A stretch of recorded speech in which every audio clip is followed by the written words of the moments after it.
और बात कहूंगा कि डॉक्टर राजीव लखोटिया मेरे साथ हैं और इनके साथ मैंने बहुत सालों तक काम किया है। I think our association has been there for last almost 15 years। तो मैं कहूंगा कि कार्डियक एनेस्थीसिया का, मैं हमेशा कहता हूं कि cardiac surgery is very small part of cardiac anaesthesia. Cardiac surgery में जो होता है एनेस्थेटिस्ट का रोल बहुत बड़ा होता है, और अगर एनेस्थेटिस्ट अच्छा ना हो तो कार्डियक सर्जन्स की लाइफ बड़ी डिफिकल्ट हो जाती है। तो आई वुड से कि एनेस्थीसिया वाले हमेशा पर्दे के पीछे होते हैं, बट रोल बहुत बड़ा होता है। तो आज डॉक्टर लखोटिया को हम किसी तरह से पकड़ पाए हैं। He was very reluctant again, like any other anesthetist, to come on screen।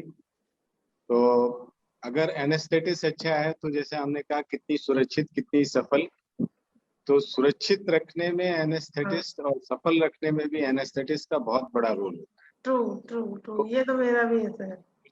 कुछ जो है जानकारी डॉक्टर राजीव लखोटिया से भी लेना चाहेंगे, वो बताएं कि कैसे कार्डियक सर्जरी को सुरक्षित और सफल बनाया जाता है। Thank you. मेरी आवाज आ रही है? जी आ रही है।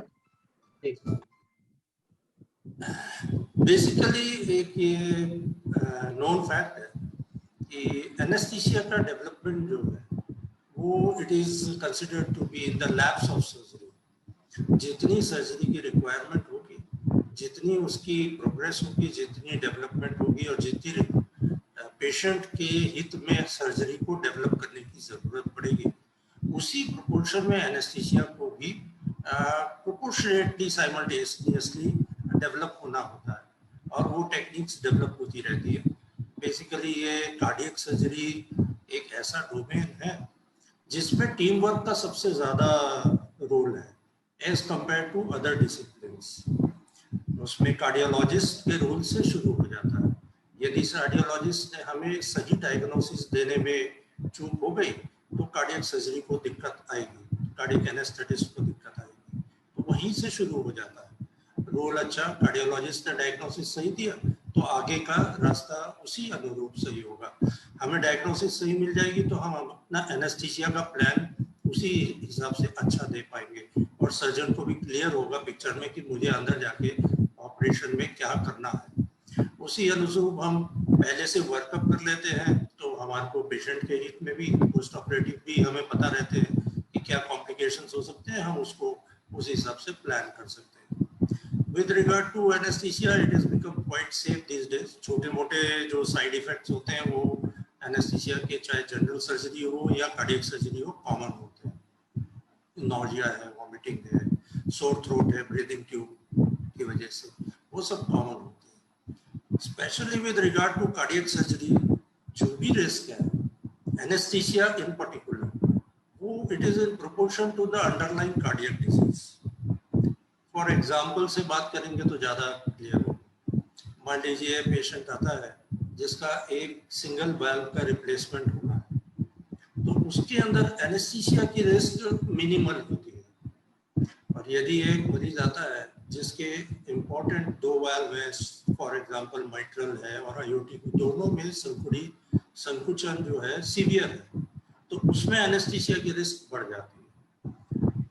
For example coronary artery disease की बात डॉक्टर राणा प्रताप सिंह ने भी की और डॉक्टर पंकज ने भी की। उसमें एक मेन आर्टरी होती है जिसको कहा जाता है लेफ्ट मेन कोरोनरी आर्टरी। मान लीजिए उसमें 90% ब्लॉकेज है, तो उसमें एनेस्थीसिया की इन इटसेल्फ रिस्क बढ़ जाती है as compare to a single blockage. तो ये प्लानिंग करनी पड़ती है उस हिसाब से।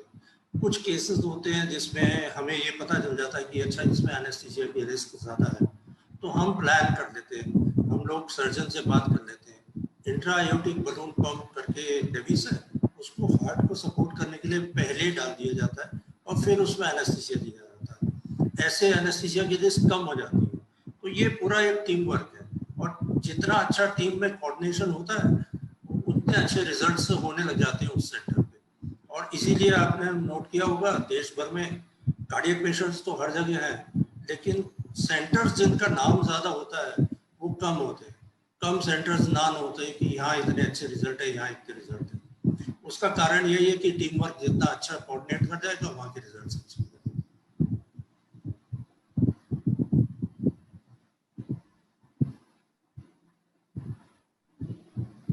इसी बात जहन में है कि क्या बाईपास सर्जरी और ओपन हार्ट सर्जरी एक ही है? राणा सर। उदित जी, राणा सर।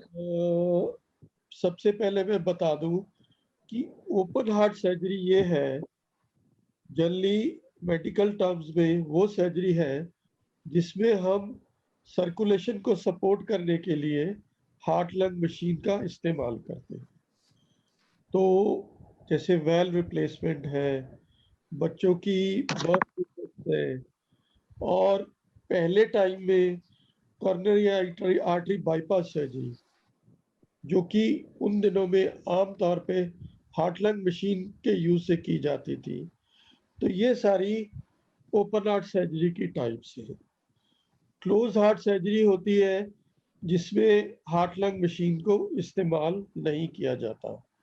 जैसे पुराने टाइम में माइटल वेल्व की सिकुड़न को हम डायलेटर से खोल देते थे। दिल के आसपास की झिल्ली है पेरिकार्डियम, अगर वो सिकुड़ जाती है तो उसको निकालने के लिए बिना हार्ट लंग मशीन के हम सर्जरी कर सकते थे। एक बर्थ डिफेक्ट है पेटेंट डक्टस आर्टेरियोसस, जिसमें जो खून की बड़ी नाड़ी लेफ्ट साइड की और राइट साइड की, उनके बीच में कनेक्शन होता है। उसको आम तौर पे बिना हार्ट लंग मशीन के इस्तेमाल के हम लाइगेट कर देते थे या डिवाइड कर देते थे। तो ये सर्जरीज क्लोज हार्ट सर्जरी थी। आज पिछले 10-15 साल में कॉर्नरी आर्टरी बाईपास सर्जरी या बाईपास सर्जरी आम तौर पे बिना हार्ट लंग मशीन के यूज के की जाती है।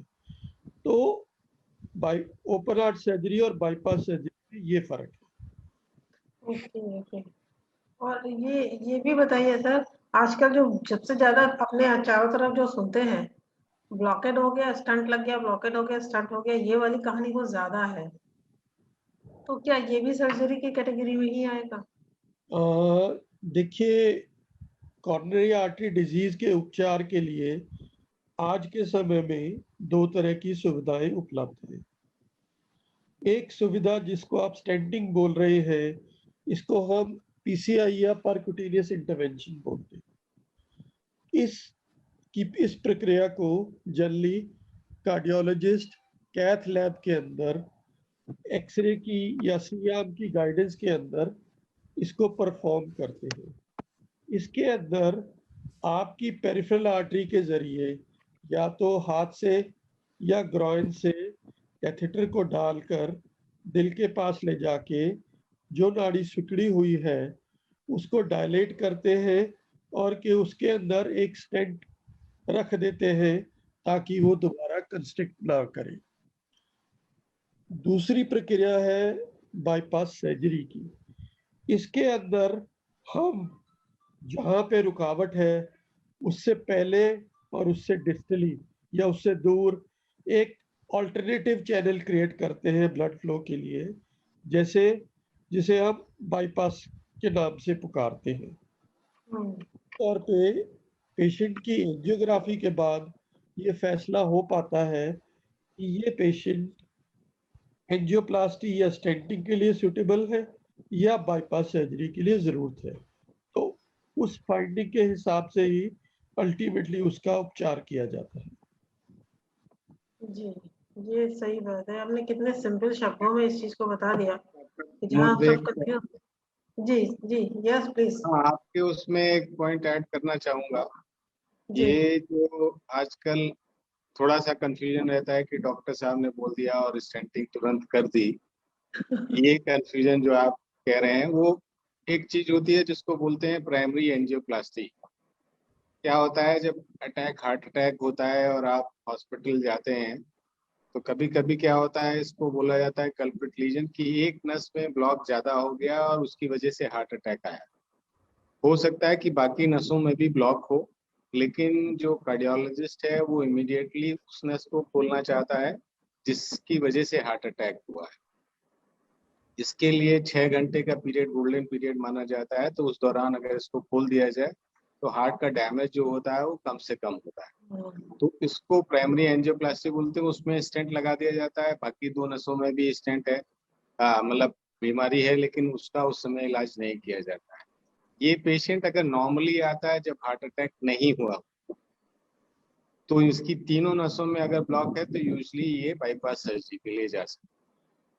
लेकिन क्योंकि इमरजेंसी थी, जैसे अभी आपने सौरव गांगुली का केस सुना होगा कि वो आया शिफ्ट में तो तुरंत जो है एक आर्टरी में हो गया, लेकिन बाद में डॉक्टरों ने डिस्कस किया कि 2 नसों में बाद में एंजियोप्लास्टी कर दिया जाए। तो उनको अटैक नहीं आया होता और प्रॉबेबली वो ऐसे ही एंजियोग्राम कराते, तो हो सकता है तीनों नसों में ब्लॉक है तो उसका बाईपास सर्जरी कर दिया जाए।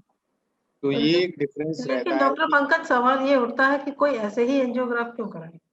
This is very lemon question. नहीं, एंजियोग्राफी कोई सिम्टम होंगे, कोई रीजंस होंगे। 2 रीजन, एक हार्ट अटैक होता है और एक एंजाइना बोलते हैं। हाँ, जब हार्ट अटैक नहीं तो एंजाइना के कारण एंजाइना से होता है, जाएंगे आप चेस्ट पेन दिखाने। होता है। जैसे हम लोग कैंप में भी जाते हैं, डॉक्टर राणा का तो बहुत एक्सटेंसिव एक्सपीरियंस है। तो पेशेंट आता है कि हमको डॉक्टर साहब चलने पे दर्द होता है, रुक जाते हैं तो आराम आ जाता है, या भारीपन लगता है और हम रुक जाते हैं तो हमको आराम हो जाता है। और आपने एक बार पिछले पिछले किसी एपिसोड में बताया था कि चलने से अगर जॉ में पेन हो रहा है तो this is the indication of heart problem. Exactly, जो जॉ में पेन होता है उससे सभी कार्डियोलॉजिस्ट और कार्डियक सर्जन थोड़ा केयरफुल रहते हैं कि अगर चलने पे जॉ में पेन होता है और रुकने पे रुक जाता है तो जॉ में पेन, जैसे अभी राणा साहब ने कहा था लेफ्ट मेन करके एक बीमारी होती है, लखोटिया साहब ने, लेफ्ट मेन डिजीज जो है वो थोड़ी सी ज्यादा डेंजरस हो सकती है और यूजुअली इसमें प्रिफर किया जाता है कि बाईपास सर्जरी की जाए तो वो ज्यादा डॉक्टर राणा, अगर किसी की ओपन हार्ट जैसी सर्जरी हो गई और पेशेंट ठीक भी हो गया तो क्या दोबारा इस तरह की सर्जरी की भी उसको कभी आवश्यकता पड़ती है? आई मीन ऐसे कोई सिम्टम डेवलप हो सकते हैं? हाँ जी, देखिए, जो भी हम उपचार करते हैं कभी कभार, या जो भी उपचार करते हैं परमानेंट इशू नहीं होता। कि जो कॉर्नरी आर्टरी डिजीज है बेसिकली ये लाइफस्टाइल डिजीज है। इसका प्रेवलेंस कुछ कैटेगरीज में ज्यादा है, जैसे smokers, diabetic, hypertensive, obese, abnormal lipid profile, या कुछ जेनेटिक फैक्टर भी होते हैं। तो जो लोग इस लाइफस्टाइल को चेंज नहीं करते हैं उसी तरह आगे सर्जरी के बाद भी वैसे ही चलते रहते हैं, अपनी शुगर का ध्यान नहीं रखते, स्मोकिंग कंटिन्यू करते रहते हैं, अपने खाने पीने का परहेज नहीं रखते, रेगुलर एक्सरसाइज नहीं करते, तो कभी कभार उन लोगों में सेम सिम्टम्स दोबारा अपीयर हो जाते हैं। जो सिम्टम्स दोबारा होते हैं उसके 2 कारण हो सकते हैं। एक तो क्या है कि जहां हमने बाईपास सर्जरी की उससे आगे भी फिर ऑब्स्ट्रक्शन डेवलप हो गई, तो जो हमने alternative channel blood flow increase करने के लिए बढ़ाया था उसके आगे फिर रुकावट आ गई, तो वो ब्लड फ्लो हार्ट को नहीं मिल पाया। कभी कभार ये होता है कि बाईपास के लिए जो हम ग्राफ्ट यूज करते हैं उनके अंदर भी रुकावट आ जाती है। तो इन दोनों कारणों की वजह से कभी कभार दोबारा सिम्टम्स आ सकते हैं और दोबारा एंजियोग्राफी की जरूरत पड़ सकती है। Yes sir. डॉक्टर कुमुद, उसमें मैं कहना चाहूंगा, ऐड करना चाहूंगा राणा साहब जी की बात को, जी कि जो बीमारी होती है जिसकी वजह से ये ब्लॉक डेवलप होते हैं, ब्लॉक डेवलपमेंट का प्रोसेस ऑपरेशन के बाद या एंजियोप्लास्टी के बाद रुकता नहीं, वो प्रोसेस कंटिन्यूड है। ब्लॉक बनते रहते हैं, तो वो नई नसों में बन सकते हैं, जो हमने ग्राफ्ट किया उसमें बन सकते हैं, पुरानी नस जो है उसमें और आगे बन सकते हैं। तो जैसा उन्होंने कहा कि डायबिटीज है, अगर पेशेंट को स्मोकिंग करता रहता है, अपना लाइफस्टाइल नहीं इम्प्रूव करता रहता है, कुछ पेशेंट्स होते हैं जो दवा बीच में छोड़ देते हैं, बाईपास के बाद यस बहुत यस आराम आ गया बस, तो उन्होंने दवा छोड़ दी, तो फिर वो वापस से प्रॉब्लम में आ सकते हैं। तो जितना जिसको कहते हैं कि दवा चालू रखनी है परहेज करते रहना है, रेगुलर एक्सरसाइज करना है, लाइफ स्टाइल मॉडिफिकेशन करते रहना है और अपने कोलेस्ट्रॉल को, अपने डायबिटीज को कंट्रोल में रखना है।